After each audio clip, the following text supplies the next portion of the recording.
Hola, this is Adrienne from Spanish by the Book, and today we're going to start a new project, a language learning project by studying La Biblia, studying the Bible.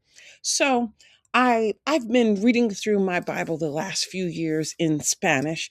I'm not a native Spanish speaker, but I've learned over the last 25 years lots and lots of Spanish. It is my joy. I teach Spanish every day. And as I've been reading through, I said, oh my goodness, Luke chapter 2 is this big long chapter that tells the story of the birth of Jesus. One day when I get some grandchildren, hint, hint, I would like to be able to just tell this story from memory. And so I began working on memorizing the chapter in English. And I said, this is a great chapter to just do a lot of language study.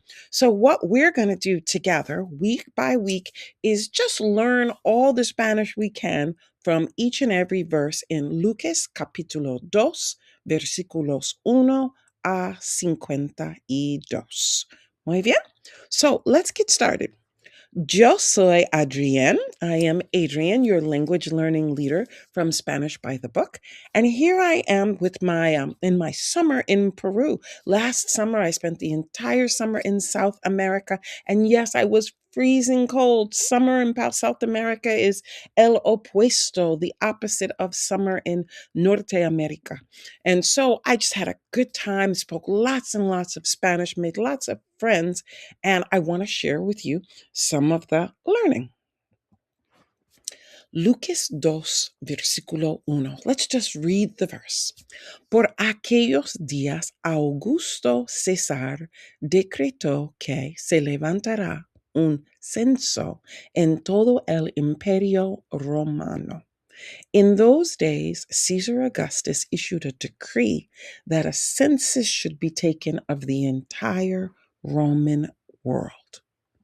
Okay, let's just focus on the Spanish now that we know what it says.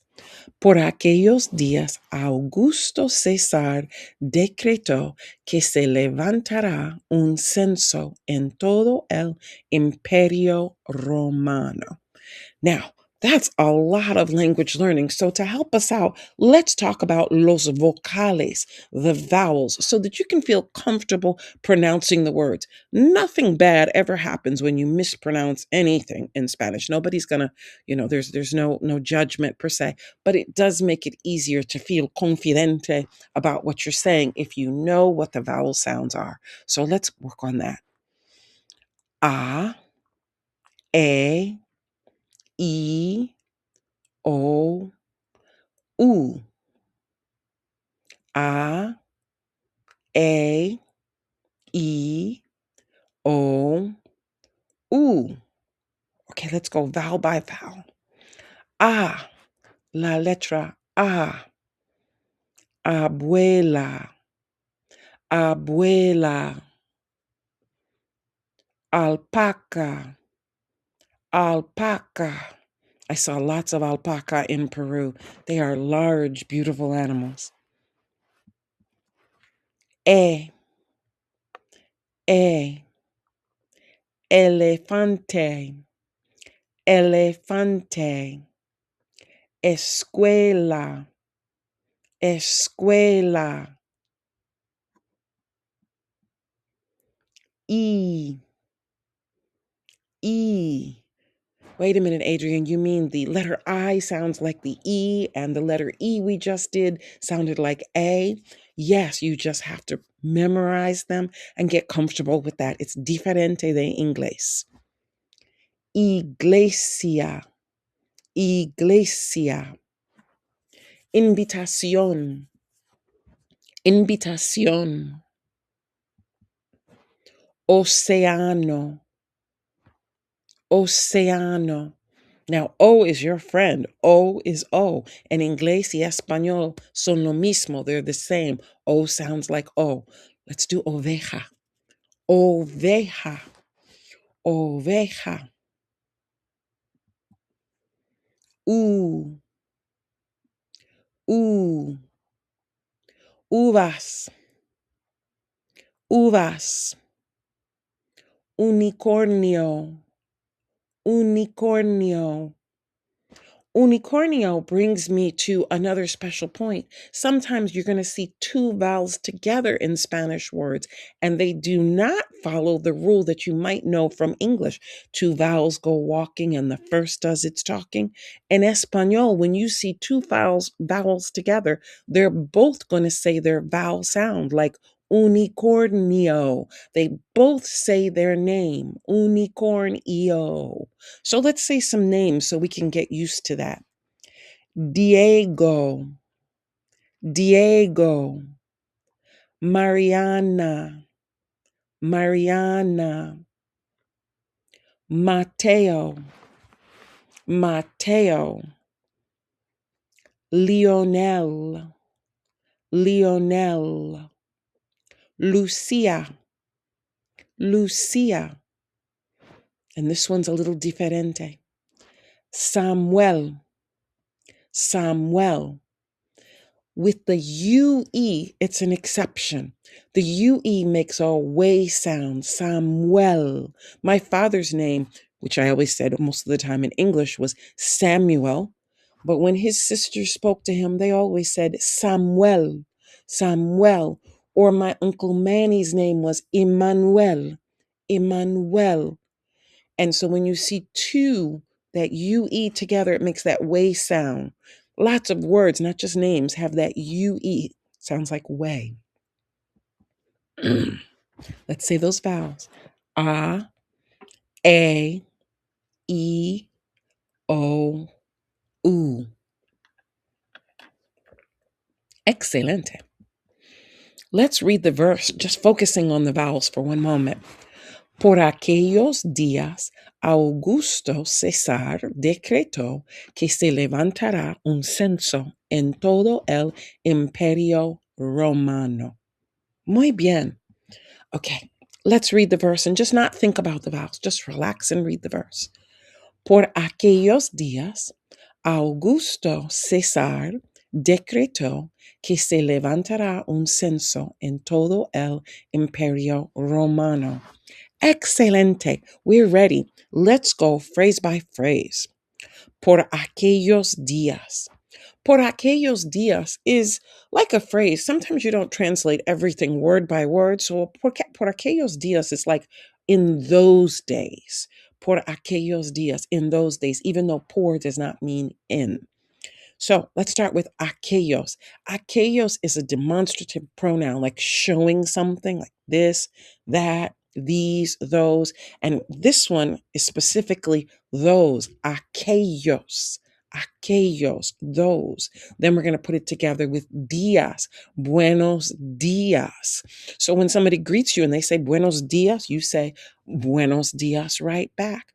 Días, like the days of the week, días de la semana, lunes, martes, miércoles, jueves, viernes, sábado, domingo, días. And so you put that all together and you get the expression por aquellos días, in those days, back in the days. Muy bien? Let's read. Por aquellos días, Augusto César decretó que se levantará un censo en todo el Imperio Romano. Augusto César decretó que brings us to our first verb in 1 minute, but let's talk about Augusto. You think you're hearing Agosto, and I believe the month Agosto is named after this emperor, but in Spanish it's pronounced a little differently. It's spelled a little differently. The month is Agosto, and the person is not Agosto, Augusto, Augusto. So just remember that U makes the U sound. Augusto César. Augusto César decretó que, and the verb decretar is to decree or to give an official order. When you see your verbs with that AR on the ending, or maybe an ER or an IR, that's the infinitive form. It's just saying to decree, like to walk, to jump, to dance, decretar. But verbs have changes. That's how you say who does the action. So you change the ending. And in that verb, it said decretó. He declared that. Decretó que. Que without an accent can mean two different things. It can mean that, and it can mean than. Decretó que, he declared that, or my house is bigger than your house. Mi casa es más grande que tu casa. Sometimes it's that, sometimes it's than. But when you have que with an accent, yes, accent on or off changes the meaning. Que with an accent is the question word what? Que dia es hoy? What day is today? So for our verse, por aquellos días, Augusto César decretó que se levantará un censo en todo el imperio romano. Let's keep going. Se levantará un censo brings us to our next verb. Levantarse means to lift up or to take up, or most commonly to stand up. So to lift up is, I think, what they're talking about. Muy bien. And levantarse is to stand up. The se means to stand yourself up. And I think in the sense of talking about in the verse, lifted up a census, it's like stand up and be counted. Everybody had to go to lift up the census. So, un censo is a cognate. Yes, un censo is the census. A cognate is a word that sounds the same in two languages or close to the same. The spelling is close. So you have un censo, a census, or let's talk about some other cognatos. It is a great vocabulary builder to know and use cognates. They're not always going to be that exact meaning, but most of the time. For example, por ejemplo, tigre, tiger, escuela, school, familia, family, mapa, map. So use those cognates.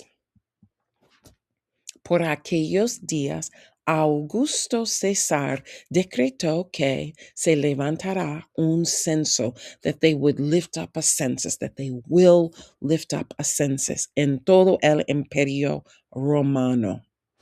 Let's go to that phrase, en todo, meaning in all, en todo, total, the idea of complete or total, en todo. So you might see in Spanish or hear in Spanish the expression todo el mundo means all the world, or another way of saying it is everyone. En todo el imperio romano is in all the Roman Empire. But we didn't say Roman Empire, we said imperio romano. So in Spanish, you're going to say the noun, the thing you're talking about first, and the adjective that describes it second. Imperio romano. Por ejemplo, for example, you might say to someone, tú tienes una familia grande. You have a big family. In English, we say big family, but what are we talking about? La familia. So you're going to put the noun first, then the words to describe it after, unless there are quite a few describing words. Tú tienes una familia grande. Or, vivo en una casa verde. I live in a greenhouse. In English, greenhouse. We put that adjective first, but here in Spanish, you're going to put the noun first. Vivo en una casa verde.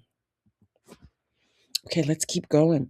Por aquellos días, Augusto César decretó que se levantará un censo en todo el imperio romano. We did it. You did the whole verse. That's what we do at Spanish by the Book, where learning happens at the turn of every page. Muy bien trabajo. Join me again when we get to versículo 2. Ciao.